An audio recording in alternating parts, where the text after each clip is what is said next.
राधा स्वामी जी। बाणी बाणी अज्ञात अनामी सतनाम सतपुरुष की।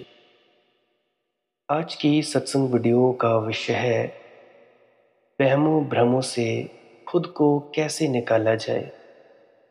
कोई व्यक्ति है, अगर वो वहमों में फंसा पड़ा है, भ्रमों में फंसा पड़ा है, अज्ञानता का जो जाला है उसकी आंखों पर पड़ा हुआ है, तो वो किस प्रकार निकल सकता है। तो चलिए इसी विषय के संदर्भ में आज की सत्संग वीडियो आरंभ करते हैं।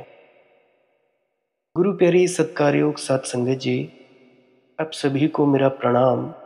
तो चलिए अपने अपने गुरु महाराज को याद करते हुए शांतमय तरीके से सत्संग को सुनने की कृपा करिए और आनंद भी लें। आंखें बंद करिए और सुनने की कृपा करें और सुनना ही हो जाए। मुझे याद आती है, कल मैं अपने एक मित्र से बात कर रहा था, उसकी भी कुछ यही समस्या थी। तो उसको मैंने एक कहानी कही और फिर मुझे ख्याल आया कि वह कहानी मैं आपको भी कहूँ और उससे अपनी चर्चा को आज प्रारंभ करूँ। एक छोटे से गांव में रमज़ान के दिन थे, मुसलमानों की प्रार्थना के दिन थे। आधी रात को एक ढोल पीटने वाले ने एक घर के सामने जाकर ढोल पीटा। वह एक फकीर था और लोग प्रार्थना के लिए उठ जाएं सुबह सुबह, इसीलिए गांव में जाकर ढोल पीट रहा था। लेकिन ढोल तो सुबह पीटा जाता है। अभी आधी रात थी और उसने एक मकान के सामने जाकर आवाज दी और ढोल पीटा। और मकान में पूरा अंधेरा था, उसमें कोई दिया वगैरह न जलता था और बाहर कोई रोशनी नहीं आती थी। एक राहगीर ने उससे पूछा कि भाई, आधी रात को, अभी तो सवेरा भी नहीं हुआ, लोगों को उठाने से क्या प्रयोजन है। और एक ऐसे मकान के सामने जिससे कोई प्रकाश न निकलता हो, जिसमें कोई दिया बाती न जलती हो, जिसमें कोई है भी ये भी पता नहीं, उसके सामने आवाज करने का क्या अर्थ। क्या तुम्हारा दिमाग ठीक नहीं कि आधी रात को लोगों को जगाए दे रहे हो।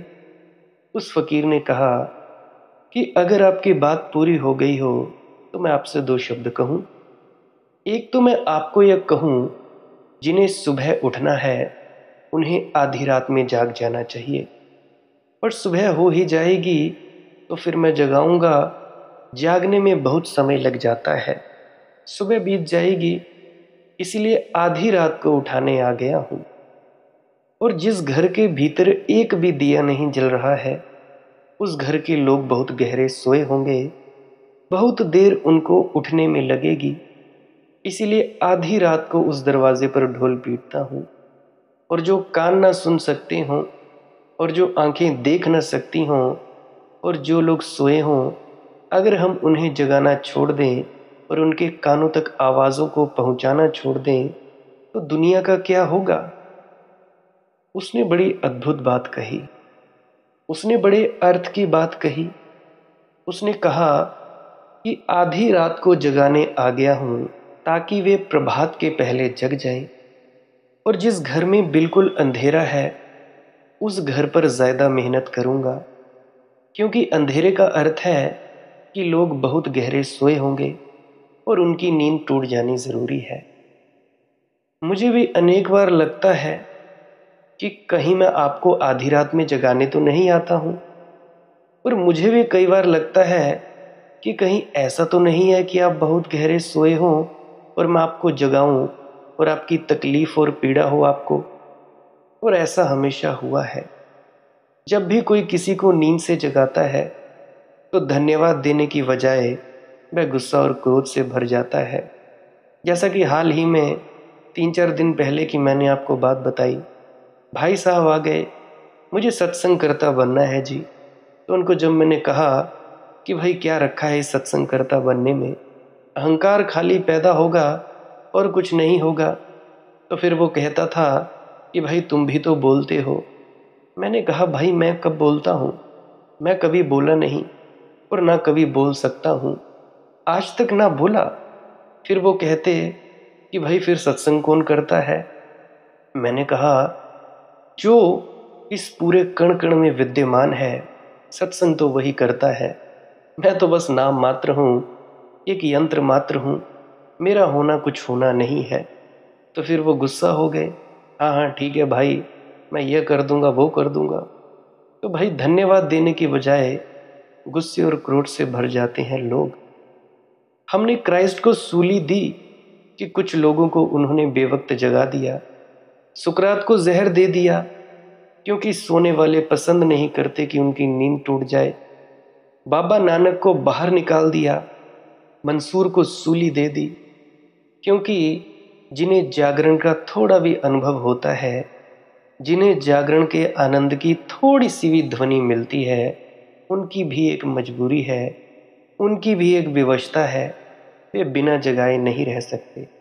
अभी जैसा रोज़ तुम लोगों का सर खाने आ जाता हूँ, सवेरे सवेरे 5 बजते नहीं है कि आ जाता हूँ, तुम लोग मुझे सुनने लगते हो, जगाए चला जाता हूँ, जगाए चला जाता हूँ। अब मेरे पास और कोई चारा भी नहीं है।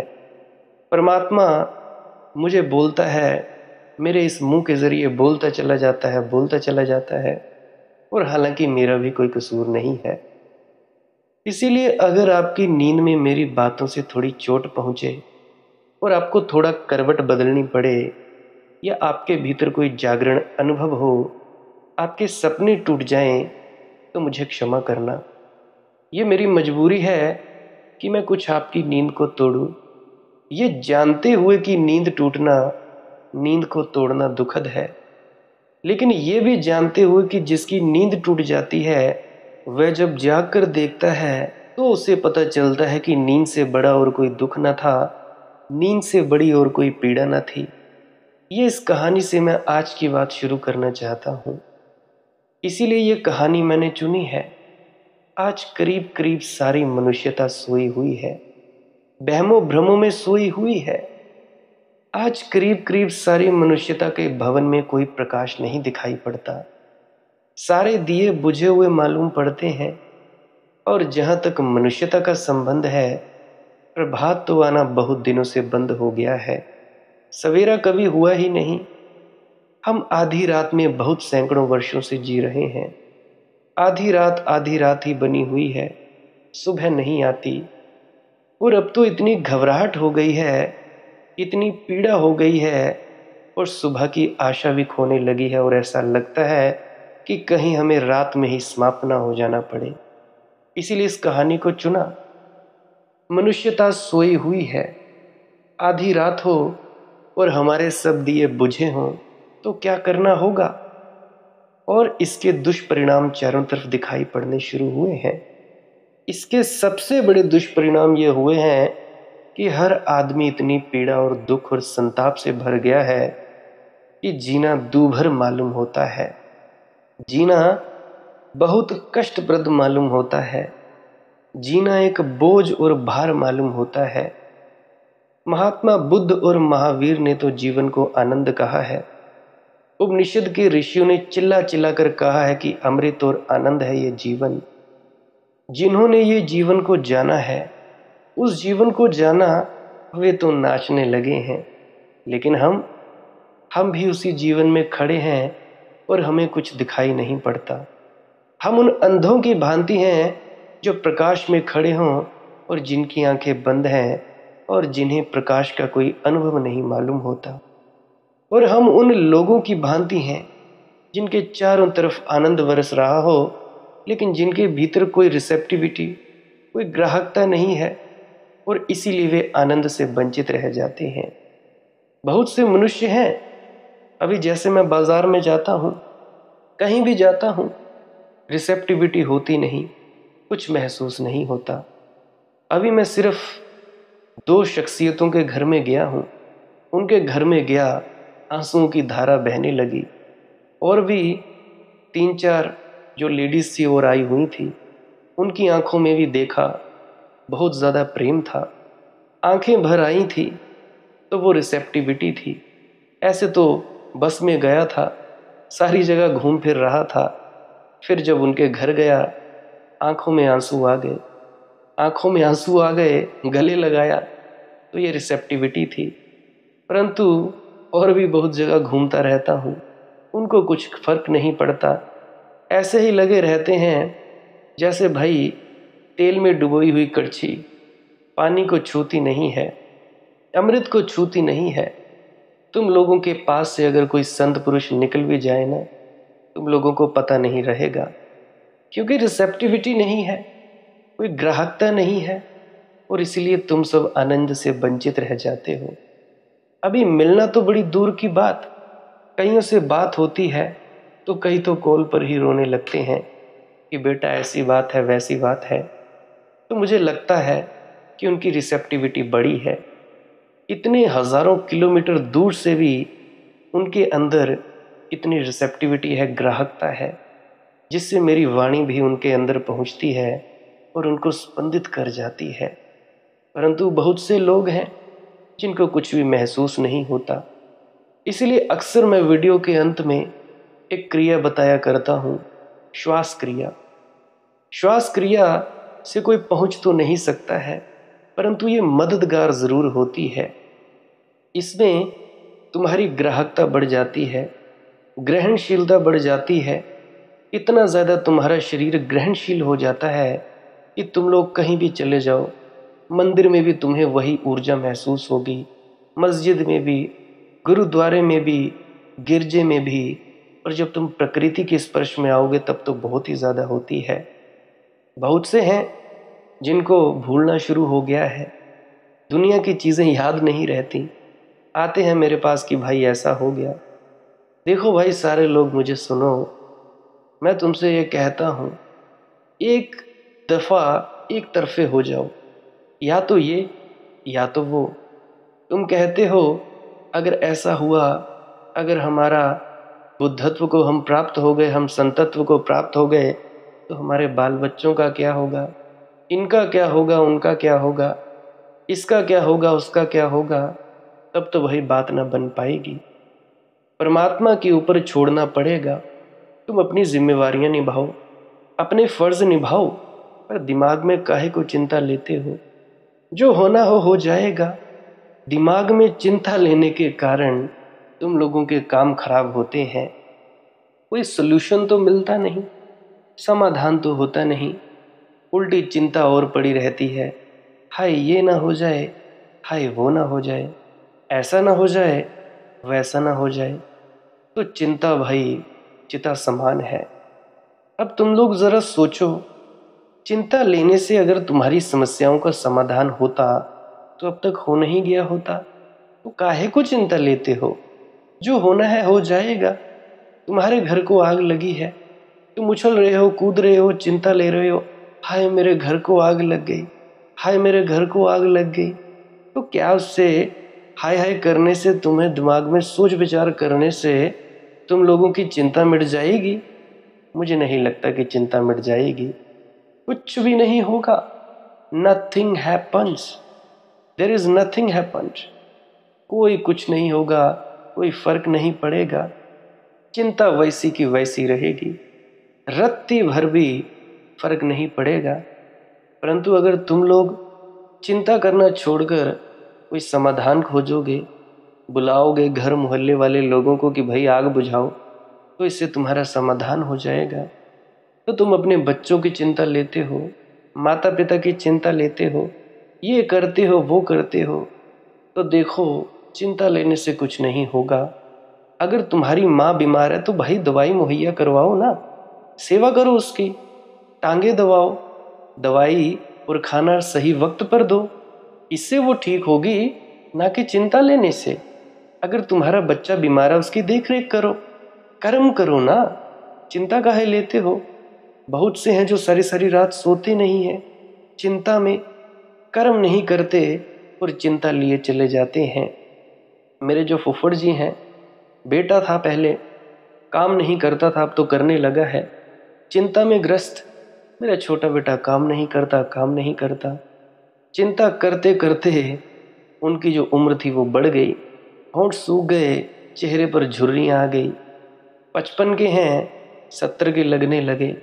चिंता, और कोई काम मुहैया करवा नहीं रहे थे। क्या हुआ? चिंता के कारण शरीर भी खराब हो गया, तुम लोग इस चिंता के कारण ही अपने शरीर को खराब कर देते हो। शरीर तुम्हारा खराब होता है, दिमाग ऐसी ग्रंथियां का रिसाव करता है, ऐसा जहर तुम्हारे शरीर में फैलता है, तुम्हारे शरीर में बीमारियां पैदा होने लगती हैं। याद रखना मेरी बात, तुम्हारे शरीर में जितनी भी बीमारियां हैं तुम्हारी सोच विचार के कारण है। या तो तुम लोग ज़्यादा सोचते हो या तो तुम लोग गुस्सा करते हो। अब जिन जिन लोगों को शुगर है वो चिंता ज़्यादा करते हैं, गुस्सा ज़्यादा करते हैं, सोच विचार ज़्यादा करते हैं। यूरिक एसिड बढ़ा है, सेम दिक्कत। फैटी लीवर है, वही की वही दिक्कत। अब किसी को हार्मोनल डिसबैलेंस हो या और कोई प्रॉब्लम हो तो बात अलग है, परंतु जो 95% बीमारियां हैं वो तुम लोगों के सोच विचार से ही पैदा होती है। इसलिए मेरी हाथ जोड़कर विनती है, चिंता करना छोड़ो और कुछ समाधान करने के बारे में सोचो।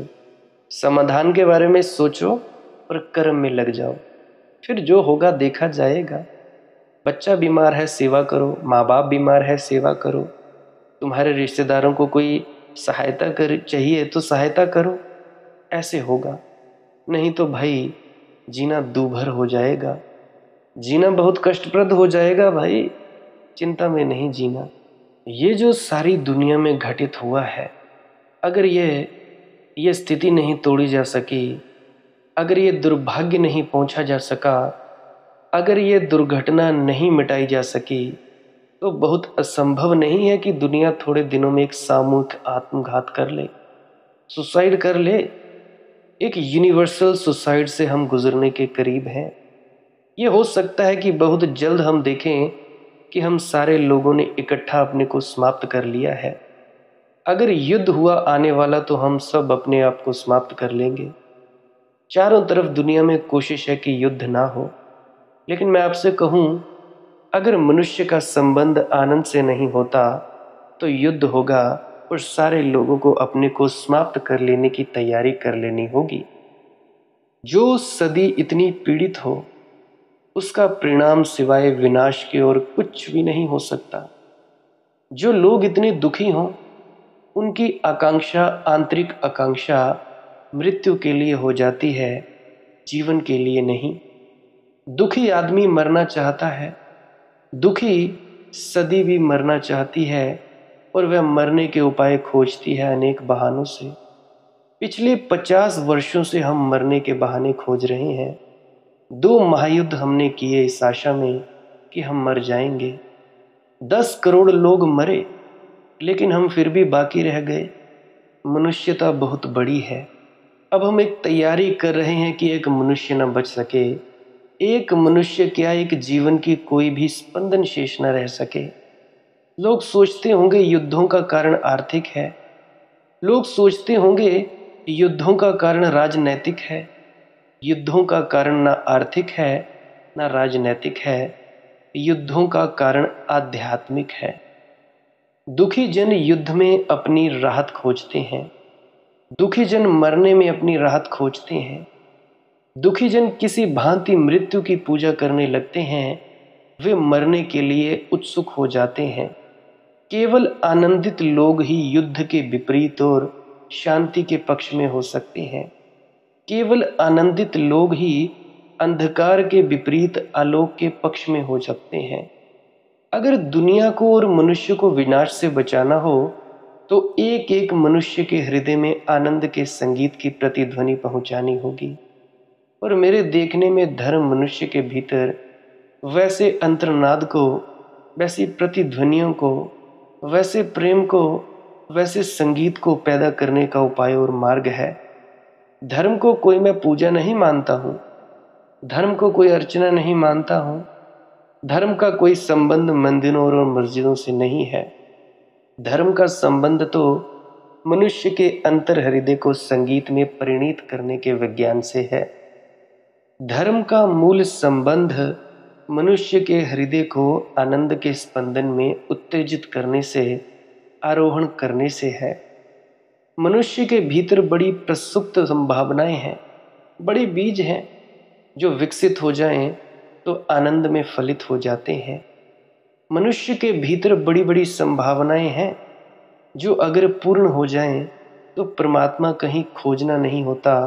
वह मनुष्य के भीतर मनुष्य की कली से ही फूल की तरह प्रकट हो जाता है। हर मनुष्य के भीतर परमात्मा है और जो भीतर ना हो उसे कभी पाया नहीं जा सकता। जो भीतर ना छिपा हो उसे कभी उपलब्ध नहीं किया जा सकता। जिसे हम उपलब्ध करते हैं वह एक अर्थों में हमें पहले से ही उपलब्ध हुआ होता है। जिसे बीज बाद में वृक्ष के रूप में पाता है वह बीज उसे पहले से छिपाए रखता है। बड़ी सूक्ष्म सत्ता में वह जो वृक्ष है वह बीज में छिपा होता है। बुद्ध और महावीर, कृष्ण और क्राइस्ट अगर वृक्ष हैं तो ये सारी मनुष्यता छोटे छोटे बीज हैं और इन बीजों में वे पूरी संभावनाएं हैं जो उनसे प्रकट हुई हैं। वह आनंद, वह नृत्य, वह संगति जो उनमें फलित हुआ, वह आलोक और वह जीवन की कृतार्थता और धन्यता जो उनसे प्रकट हुई, हर आदमी की संभावना और हर आदमी का अधिकार है।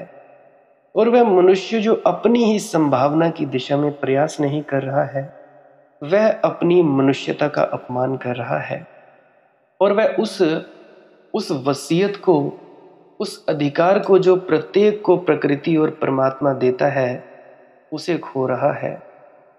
एक ही पाप है, कोई दूसरा पाप नहीं है। एक ही पाप है कि कोई मनुष्य अपने भीतर जो दिव्यता तक उठने की संभावना थी उसके विपरीत चला जाए। एक ही पाप है कि मनुष्य के भीतर जो बीज वृक्ष हो सकता था वह वृक्ष ना हो पाए। एक ही पाप है कि मनुष्य जो अपनी आत्यंतिक ऊंचाई को छू सकता था वह उसे बिना छुए रह जाए। और ये पाप किसी और के प्रति नहीं है, ये पाप प्रत्येक मनुष्य अपने ही प्रति करता है। इस जगत में ना कोई दूसरे के प्रति है पाप, ना पुण्य किसी दूसरे के प्रति है। इस जगत में जो भी मनुष्य करता है वह सब अपने साथ करता है। उसका सारा किया हुआ स्वयं के साथ है और स्वयं के भीतर ही परिवर्तन, स्वयं के भीतर ही विकास या स्वयं के भीतर ही पतन का मार्ग खोल देता है। सारे स्वर्ग और नरक, सारे पाप और पुण्य, सारी संभावनाएं और सारी वास्तविकताएं मनुष्य के छोटे से अणु में समाविष्ट हैं। उनको कैसे खोला जा सके, उन्हें कैसे विकसित किया जा सके, उन्हें कैसे परिपूर्णता तक लिया जा सके, धर्म उसका विज्ञान है। तो जब मैं धर्म की बात करता हूं तो वे मंदिर आपकी आंखों में ना आ जाएं जो चारों तरफ खड़े हैं। वे सत्संग सेंटर आपकी तरफ आंखों में ना आ जाएं जो आपके चारों तरफ खड़े हैं। वे मस्जिदें आपको ना दिखाई पड़ने लगें जो चारों तरफ बनी हुई हैं। और वे घाटियां आपको सुनाई ना पड़ें जो पत्थरों की मूर्तियों के सामने बजाई जाती हैं। वे सारी बातों से मेरा धर्म का संबंध नहीं है।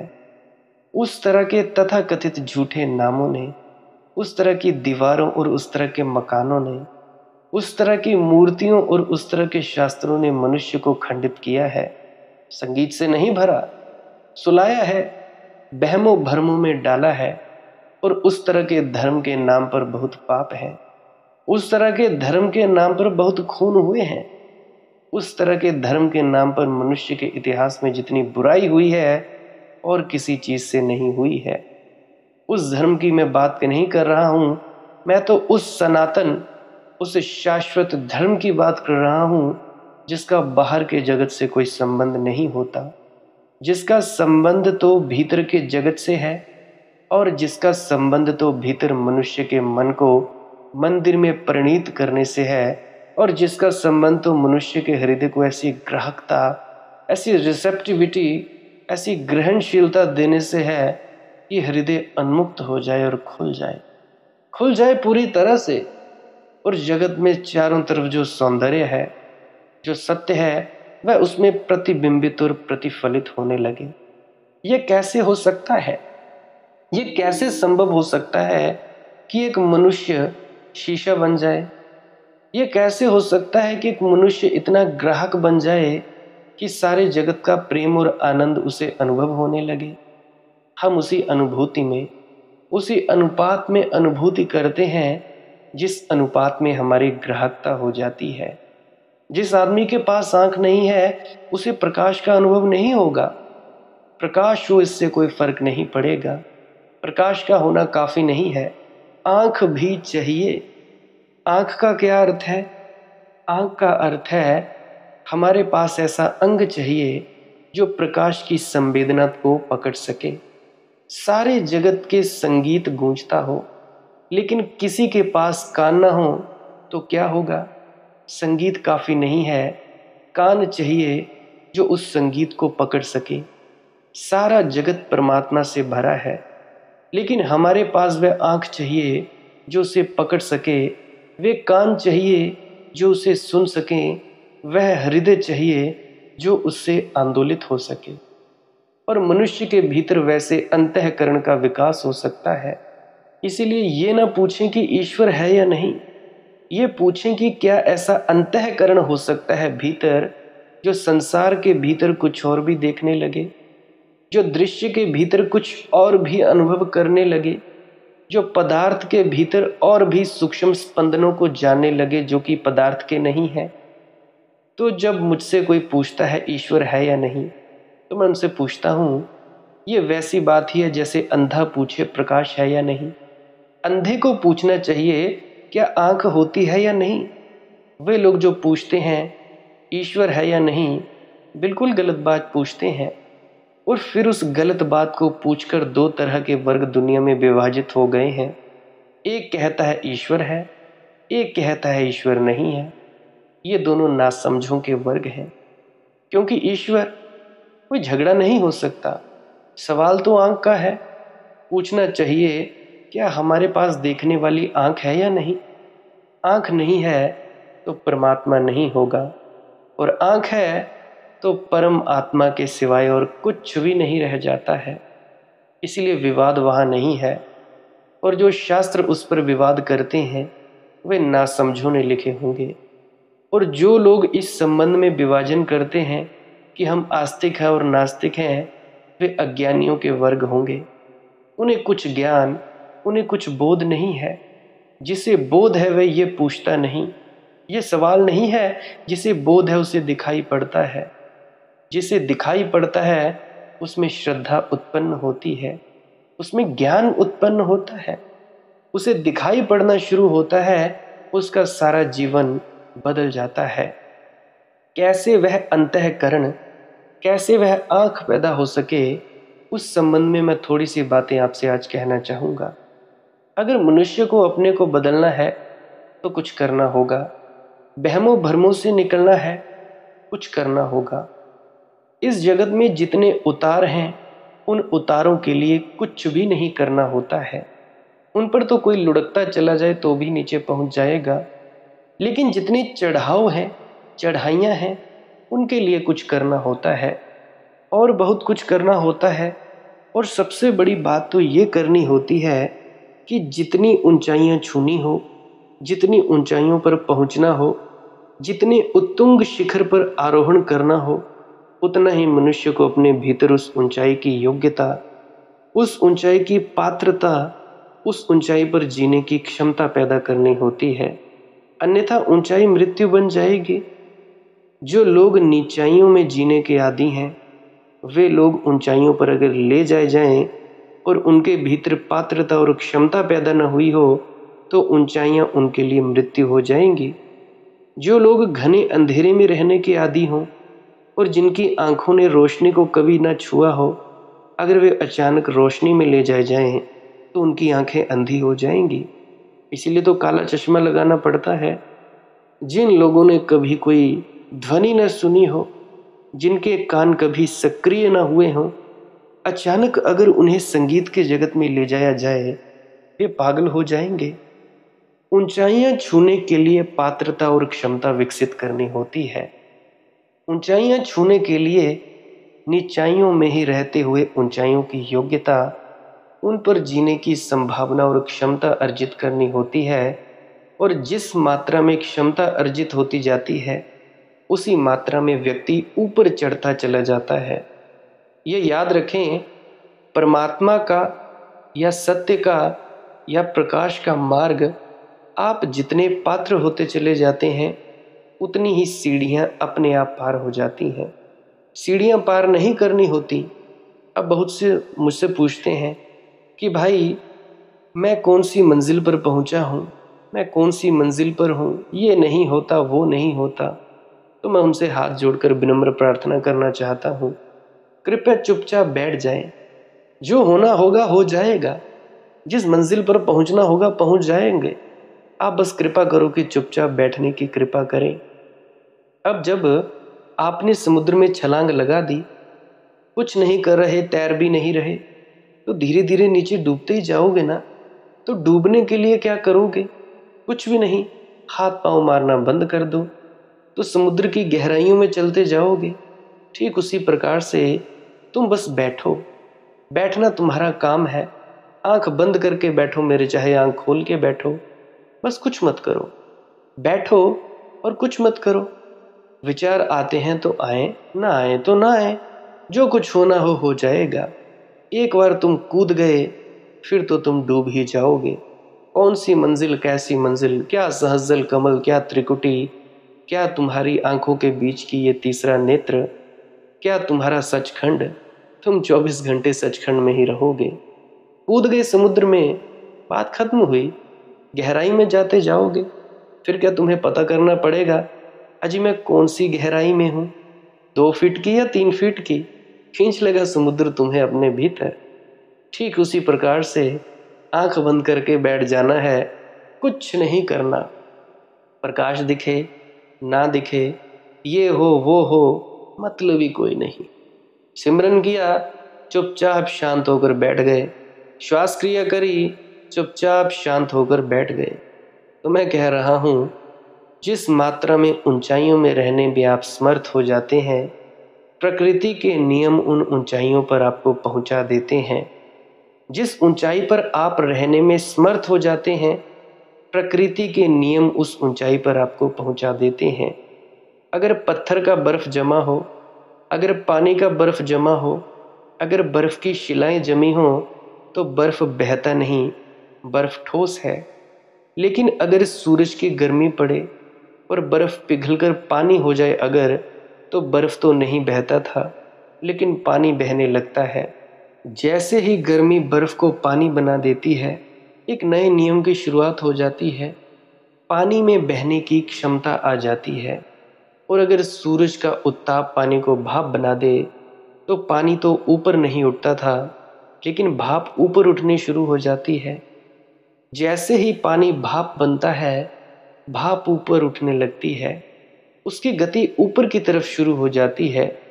जिस बात की पात्रता पैदा हो जाए, उसी जगत में संचरण शुरू हो जाता है, उसी जगत में प्रवेश शुरू हो जाता है। अगर तुम सबके भीतर अभी तक कुछ नहीं हुआ, तो समझ लेना एक बात, तुम लोग बड़े हाथ पांव मार रहे हो, डूबने नहीं देते खुद को। ये हुआ वो हुआ, पर बहुत से तो ऐसे हैं जो बैठते ही नहीं है। बैठने का उनको काम दिया गया है सदगुरु द्वारा कि चुपचाप बैठो, नहीं बैठते नहीं है और गालियां निकालते हैं, पता नहीं सदगुरु का नामदान काम नहीं किया। अरे सदगुरु क्या फूंक मारकर तुम्हें कुछ करेगा या कोई जादू की छड़ी घुमाएगा? उसने जो बताना था तुम्हें बता दिया, अब उसकी तो कम से कम बेइज्जती मत करो। तुम कहते हो अजी मैं नामदानी सज्जन हूँ। अरे काहे के नामदानी सज्जन हुए भाई तुम? 6 महीने भी अगर लगातार गुरु के उपदेशों पर चल पड़ते ना, तो 7वें महीने तुम्हें पता लगता कि अध्यात्म है क्या चीज। परंतु नहीं, तुम लोग क्या करते हो, हम वहाँ के चेले हैं, आगरा के हैं, ब्यास वालों के हैं, होशियारपुर वालों के हैं, चीन वालों के हैं। क्या करते हो? बस यही तगमा लगा लिया, टैग लगा लिया, मैं राधा स्वामी, मैं कबीर पंथी, मैं निरंकारी, मैं हिंदू, मैं मुसलमान, मैं सिख, मैं ईसाई। हुए तो नहीं। अगर तुम राधा स्वामी कहलाते हो खुद को, तो भाई बन भी जाओ। ये कहने लगा मूड आदमी कि मैं सिर्फ राधा स्वामी सत्संगी सुनता हूँ और कुछ नहीं सुनता। कैसी मूर्खता है। अरे भाई सभी बातें कचरा हैं। मैं अभी जो बोल रहा हूँ ये कचरा है। जिस दिन तुम लोग जान जाओगे कि तुम लोग कौन हो, मेरी इस बातों को छोड़ देना, कचरे के डब्बे में डाल देना। अगर किसी ने डाउनलोड की हो वीडियोस डाल देना, डिलीट कर देना, कोई ज़रूरत नहीं होगी। ये तब तक है जब तक आप अपने भीतर नहीं पहुँचे। ये बस आपके मन को दिशा देने के लिए है। धीरे धीरे धीरे धीरे आपके अंदर बदलाव आता जाएगा, आता जाएगा, आता जाएगा। अमल करते जाओगे, फिर बात बनेगी।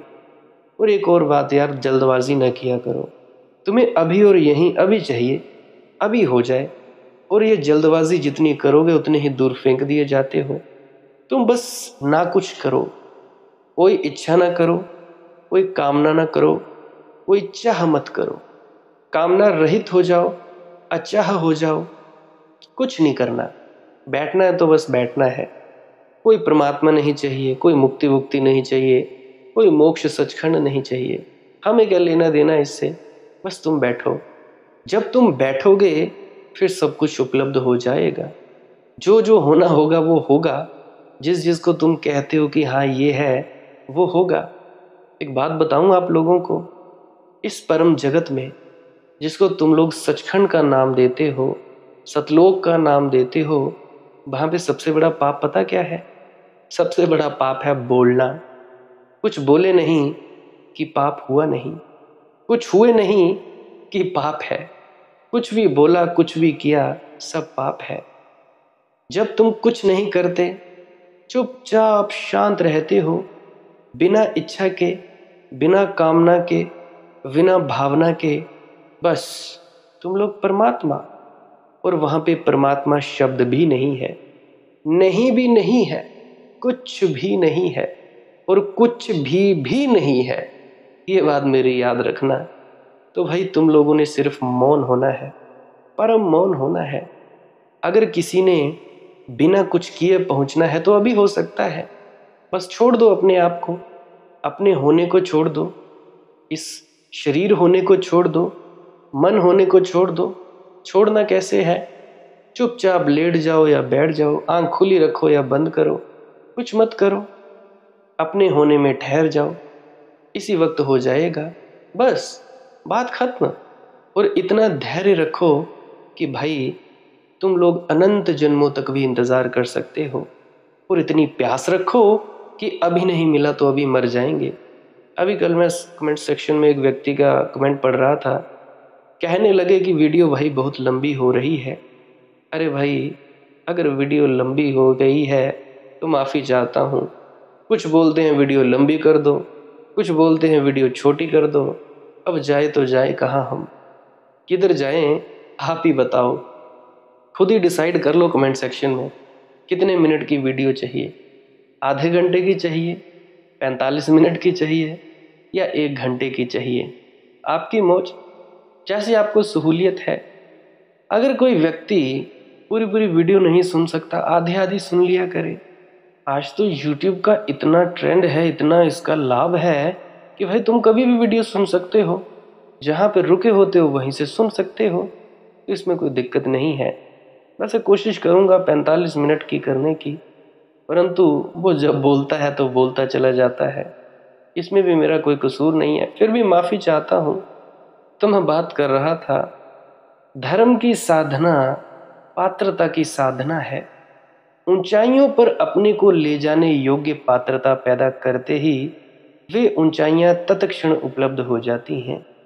उन ऊंचाइयों को पाने के लिए कुछ और नहीं करना होता।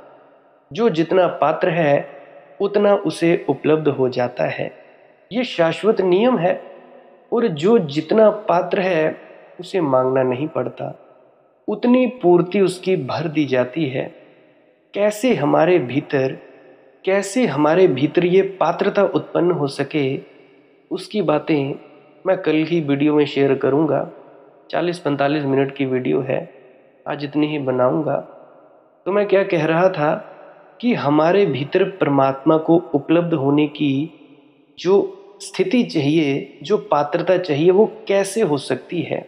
हम अपने आप को किस प्रकार तैयार कर सकते हैं कि परमात्मा उतरे और हम हो जाएं। इसके बारे में मैं कल चर्चा करूंगा। आज के लिए बस इतना ही। तब तक आप, जैसे मैं रोज़ बताया करता हूँ, भजन सिमरन किया करें।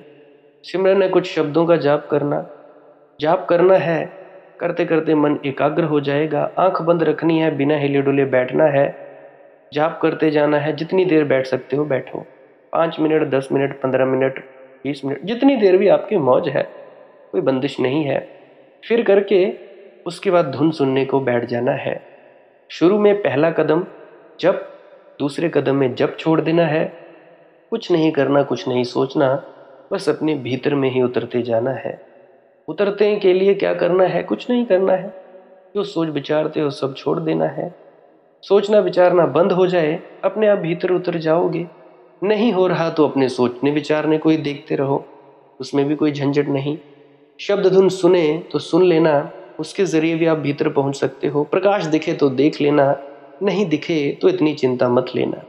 याद रखना एक बात, बड़ी घटनाएं तभी घटती हैं जब आप अचाह में होते हो, कामना रहित होते हो, कोई आपके भीतर इच्छा नहीं होती, न आत्मा की, न परमात्मा की, न मोक्ष की, न सचखंड की, न मुक्ति की।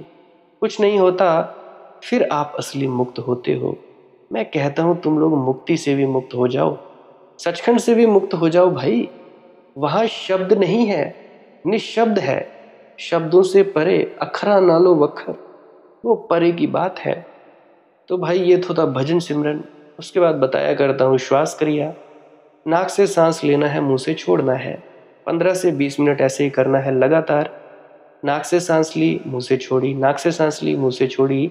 रोकनी नहीं है, एकदम से सांस अंदर लेनी है और एकदम से बाहर निकालनी है। 15 से 20 मिनट तक करें। करने के बाद चुपचाप बैठ जाना है बिना हिले डुले। कुछ नहीं करना है, जो होना हो जाएगा। बिना किसी इच्छा के चाहत के बैठो, होना हो जाएगा। सर घूमे कोई बात नहीं, शरीर कांपे कोई बात नहीं, होने देना है। मरने से डर लगे तब भी कोई बात नहीं, यह लगता ही है। शुरू शुरू में लगता है, बाद में नहीं लगता, क्योंकि मन हर कोशिश करता है कि तुम लोग अपने भीतर ना पहुंच पाओ। तो भाई तुम लोग करते जाना, रुकना मत। अगर नींद आ जाए तो सो जाना है, कोई दिक्कत की बात नहीं है। दिल के पेशेंट्स इसको 2-3 सांसें लेकर देखें, और जो सांस के पेशेंट्स हैं 2-3 सांसें लेकर देखें। अगर तकलीफ हो तो बिल्कुल मत करना। प्रेग्नेंट लेडीज़ इसको बिल्कुल ना करें, सख्त हिदायत है, मत करें। जिनको नींद नहीं आती वो कर लें, जिनके दिमाग में कुछ समस्या है वो कर लें, जो रोगी हैं दिमागी, या जिनके बच्चे थोड़े कमज़ोर हैं वो कर सकते हैं। पढ़ाई लिखाई में सभी लोग कर सकते हैं। इसके अलावा जो नहीं कर सकते वो मैंने आपको बता दिया। खाना खाने से 1 घंटे पहले कर सकते हैं, और खाना खाने के 1 घंटे बाद। घर के अंदर कर सकते हैं, खिड़की दरवाजे खुले रखना। घर के बाहर कर सकते हैं, खेतों खलिहानों में कर सकते हैं। और याद रखना, अगर नींद आ जाए एकदम से, सो जाना है, उसके बाद फिर उठकर बैठना है। जैसा मर्जी बैठें, चौकड़ी मारकर। कुर्सी पे बैठना कुर्सी पे बैठें, सोफे पे बैठना सोफे पे बैठें, आपकी मौज है। जैसी जैसी आपकी सहूलियत है उसके अनुसार बैठ सकते हैं। ये भी एक बढ़िया प्रक्रिया है, इससे भी आप लाभ उठा सकते हैं। बाकी आज इतना ही। सब्सक्राइब कर सकते हैं इस चैनल को अगर रोज़ रोज़ नए नए सत्संग सुनना चाहते हैं। सत्संग का वक्त रहता है सुबह 5:05 पे। जो भी सुनना चाहे खुशी खुशी आनंद ले सकता है।